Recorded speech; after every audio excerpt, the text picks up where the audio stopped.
I just got back from my first ever trip to Six Flags Darien Lake in New York. But was it worth it? Let's dive in.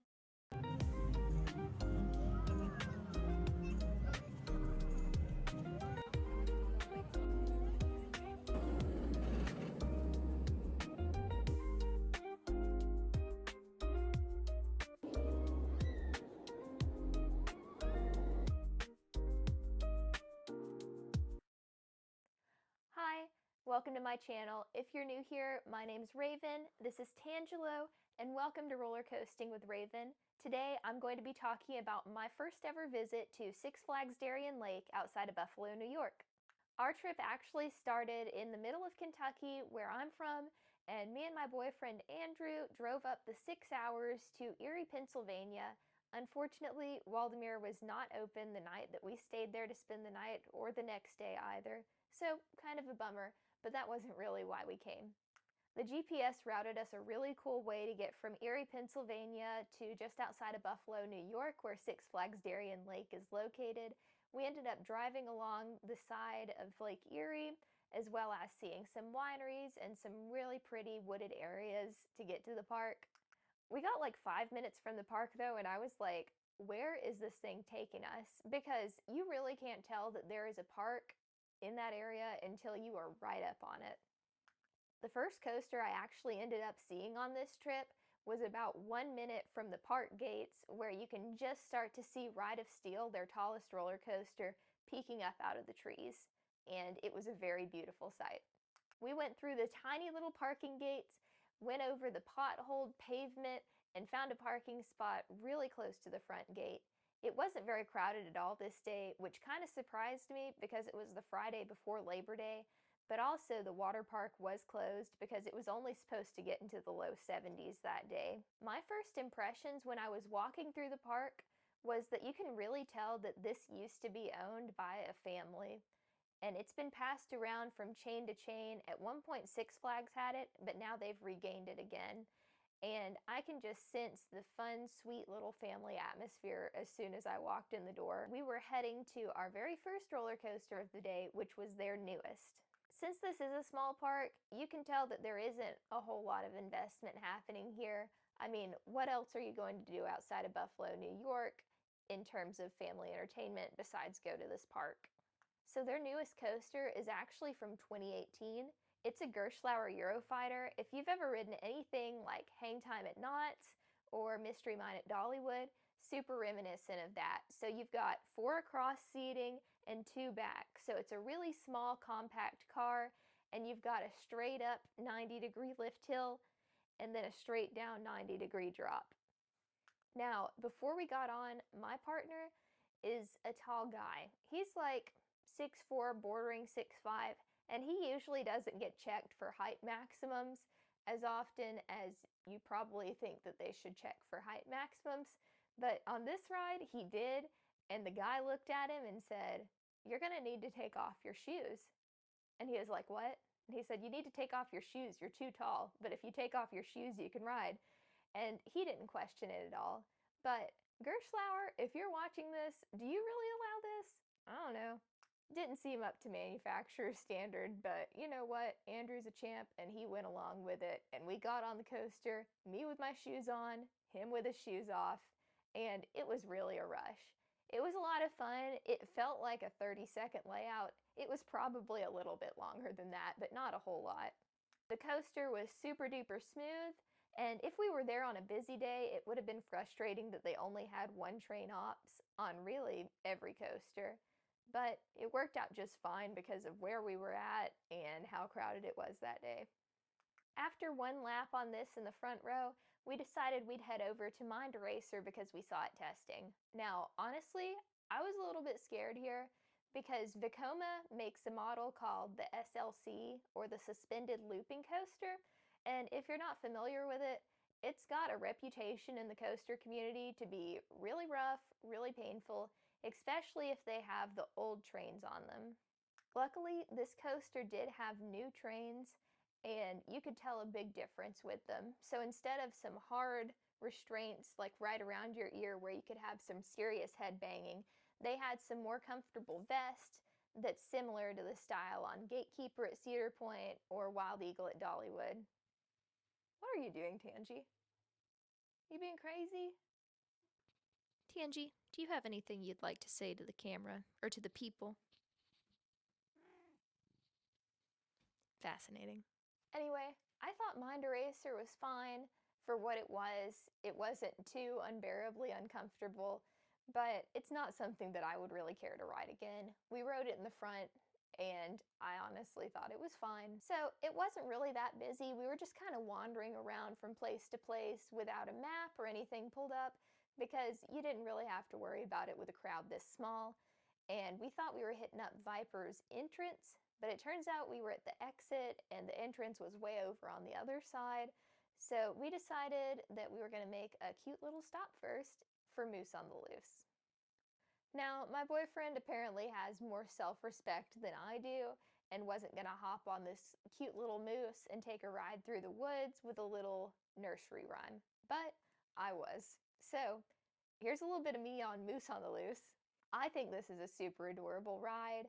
It's something that the whole family can enjoy together, and if you have a smaller kid, then you can actually ride with them on the moose. So I think this is a really awesome addition for the park, and it has a really catchy rhyme to go along with it. We kind of did a little bit of a tour of the flat rides at this point, and there are so many cute little flat rides at this park. There is the Music Express, the Enterprise, and all sorts of other fun stuff. Corn poppers, paratroopers, traditional swings, carousel. I mean, there's something for everyone in the family. When I was little, you couldn't have caught me dead on a roller coaster. And honestly, I think that's something that this park does well, is have something for everyone in the family, whether you are a kid that won't ride roller coasters, a parent who's looking for something more thrilling, or a family who wants to experience something that's kind of in the middle. Six Flags Darien Lake really does have a good collection, and it's well-rounded. We ended up going to Viper after this, which was the first real coaster, if you want to call it that, at Six Flags Darien Lake. Like I mentioned in my previous trip announcement and Pack With Me video, Darien Lake in the 80s had this partnership with Aero Huss to kind of be their North American showroom for their coasters and different things like that. And in 1982, they got this wonderful coaster, Viper. I thought Viper was a super fun coaster, and it's very different from the stuff that we get these days that feels very computer-drawn, perfect. Aero, you can tell that they were fabricating these steel parts and making drawings, and that there wasn't really a whole bunch of technology involved. Before you go into the corkscrews at the very end of the layout, you can tell that you're going to because the coaster's already at a slant before it goes into the corkscrew. Moving right along, at this point we were kind of going in a circle around the layout of the park, and the next thing we hit up was Moto Coaster. I would call this the poor man's Tron light cycle power run. My boyfriend mentioned to me that Moto Coaster was probably his favorite coaster from this park, and then after we rode Motor Coaster, we headed right on to Boomerang, which I'm never really looking forward to a Vekoma Boomerang.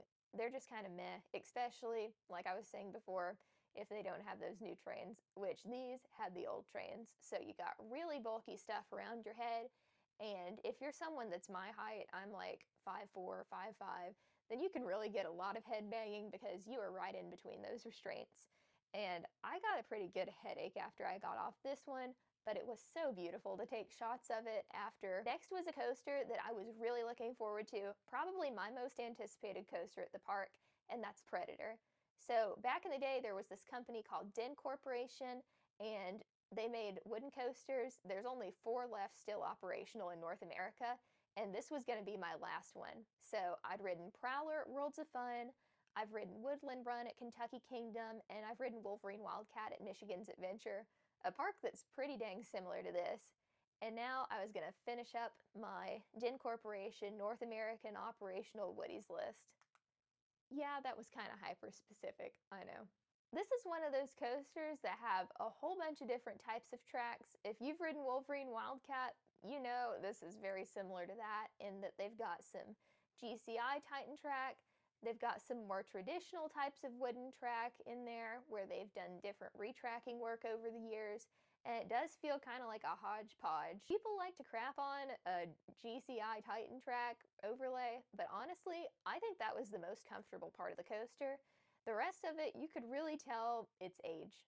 The layout was super fun though. I really enjoyed it, and the length of the coaster was just perfect. I think Philadelphia Toboggan Company were the people who manufactured the trains, and they are two-row PTCs, which means that you've got 2 rows per car, and then you've got an extended number of cars together. So what I really love is a 3-row PTC, because you've got wheels at the front of the car, you've got wheels at the back of the car, and then you get in the middle and you can't really feel the wheels in either spot. But in a 2-row PTC, you kind of have to feel the wheels somewhere. So I think it's always better to sit in the front of those cars. So we sat in the next to last row, and I thought it was a really fun, kind of intense ride. The last coaster, we kind of had a little bit of a funny moment on, Ride of Steel. So Ride of Steel is the park's tallest coaster, coming in at 200-ish feet, and I thought that it was going to be just one of those one-and-done coasters, and boy, was I right. Before we got in line, there was an attendant out front that was checking heights on everyone. So Andrew had managed to get on Mind Eraser, he'd managed to get on Tantrum, but unfortunately, he was just a little bit too tall for Ride of Steel in the shoes that he was in. He said maybe he could go back out to the car and try on some different shoes, and maybe he'd do a little bit better off, but he was about half an inch off the mark for just a little too tall to ride. There's plenty of people that know about, oh, my kid might not be tall enough to ride this, completely fine, but be sure to check out some height maximum requirements, because they might surprise you, and even though I've never seen a lot of height measuring for tall people, I definitely did at that park, so keep that in mind if you're gonna go visit. Anyways, I've ridden stuff very comparable to this, and I would consider this one of the roughest Intamins I've ever been on. It looked like the track needed a really good repaint, and it just wasn't as fresh as it used to be.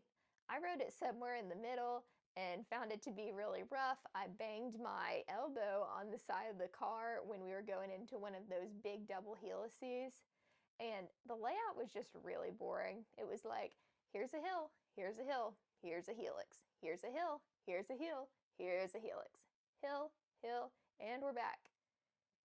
It just didn't do it for me. So it had been like 2.5, 3 hours, and I looked over at Andrew and I said, do you want to do anything else again? And he said, not really. Do you? And I said no. And at that point, we were like, let's just go visit the gift shop, see if they have anything that we like, and then we're gonna go head on up to Canada, I guess. I did end up finding this shirt. It's a Comfort Colors, which I do really like, but I ended up paying like $26, $27 for it, which I feel like for the quality of it might not be the best buy ever. But I really did want something to commemorate going to this park, because I don't know when we'll be back, honestly. So you might be asking yourself, Raven, do you think that I should go to this park? Great question. So here's what I think. If you are someone who lives in and around Buffalo, New York, you should definitely go visit this park. If you're someone who's looking for something for the whole family, and not just the thrill seekers, and not just the people who want to do kiddie rides, then I think this park is a great fit for your family. Also, if you're someone who really likes RV and camping life, they did have a campground that was attached to the theme park, and it had its own separate entrance in the back close to Boomerang. So if you're interested in any of those things, then I believe that it's a great park. And overall, very cute little assortment of coasters. I don't know when I'll visit again, like I said, but for what it is, Six Flags Darien Lake is a really sweet, well-kept, adorable park. Thank you so much for watching this little trip report, and be sure to be on the lookout for the next ones from Niagara Falls and Canada's Wonderland.